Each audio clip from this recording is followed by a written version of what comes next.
How's it going, everybody? My name is Spencer Ostrowski, and I'm the host of the Living Sports Show. Today, I'm bringing you a review post-game coverage for the Aces game on ESPN. The Aces lose 83-82 in Phoenix. Really a heartbreaking game, obviously, to lose by one after all the craziness that went down. Definitely not a game you want to lose. First of all, without Diana Taurasi, that's a must-win game for a team that's aspiring for a championship. This game was really telling, really not a game that you want to lose if you're the Aces. Trying to build a championship team, I'm not going to make too big of a deal of the second game of the season, but again, it shows how young the Aces are. Should have taken care of things, especially a bittersweet moment for Liz Cambage's debut, who played really well.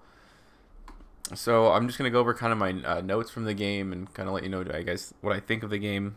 Jackie Young settled into the offense really in the first half, really got away from it in the second half. I think a lot of that came from Bill Laimbeer not playing her much in the second half until the very end of the game, which was really strange. I'm not really sure where that decision comes from. She always made those two big threes in the beginning of the game to go 2 from downtown, keep us in the game. And which kind of transitioned into the big bench unit scoring, led by Hamby, who had 10 points in the first half. Really outworked everybody. The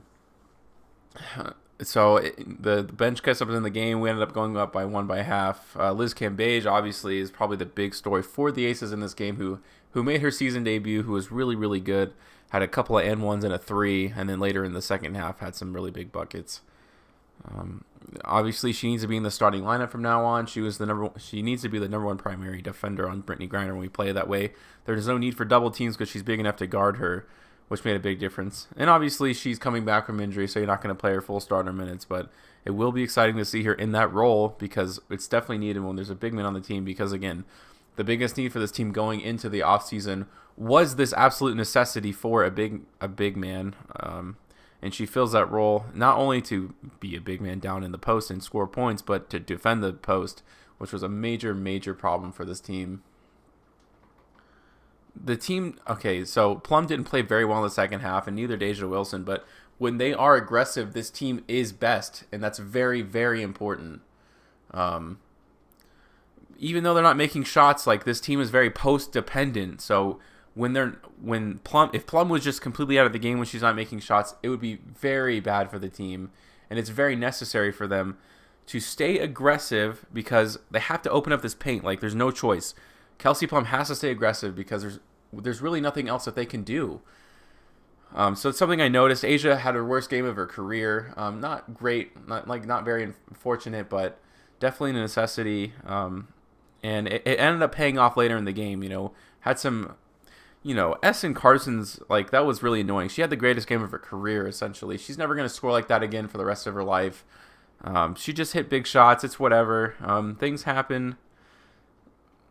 Let's see. The bench unit obviously was really good. And again, three-point shooting, we're getting better at shooting 3 points, but defending the three-point line is just absolutely awful. Still bad in this game.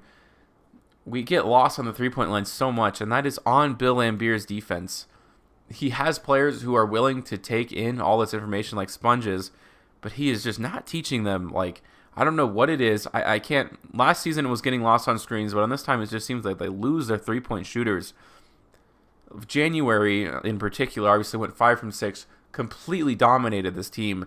That can't happen. That's on Bill Laimbeer to make these adjustments, and he is not doing it. And again, he drives me crazy. It's whatever.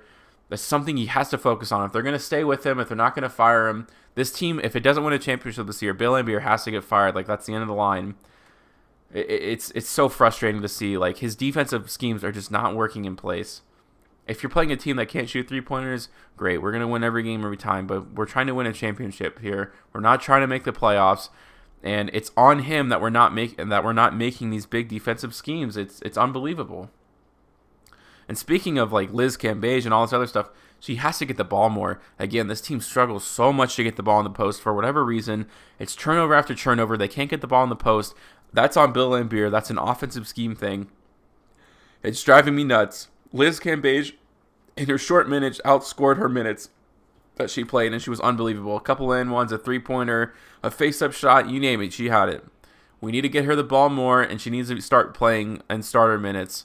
She needs to be in the starting lineup at the very least. She's not going to play starting minutes because she deserves to be, because she's a very ball-dominant player. She's automatically the best player on our team. So we need to find her and give her the ball because it's ridiculous. She was dominating her matchups the entire game, and they went away from her, or they couldn't find her. Bill Laimbeer has to change the entire offensive now. She's the number one option. Asia Wilson's incredible. Yeah, she had a bad game. It's whatever. One game in her entire career isn't going to hurt somebody. But at the end of the day, Liz Cambage is the best player on our team, and we need to find and get her the ball. And refs, it didn't really go the Aces way this game. It's whatever. They're calling ticky-tacky fouls like I called in the beginning of the season. Like, I guess it's just the way they want games called now. That's fine. Like, again, the Aces are going to have to adjust a little bit. They're calling everything off of screens. They want to call fouls on every screen when you run through screens. For whatever reason, I don't know, but that's just the way the game's called this season. So the Aces are going to have to adjust a little bit off of that. I don't want to go too far into the game. It was a little frustrating. Aces should have won without Diana Taurasi. It's pretty embarrassing with the roster that we have. They'll learn. They're young. But again, they're trying to make a championship roster. I put this one on Bill Laimbeer for his schemes, but we'll see how the game progresses. And, obviously it's only 2 games of the season, so we'll keep it going. Thanks for listening.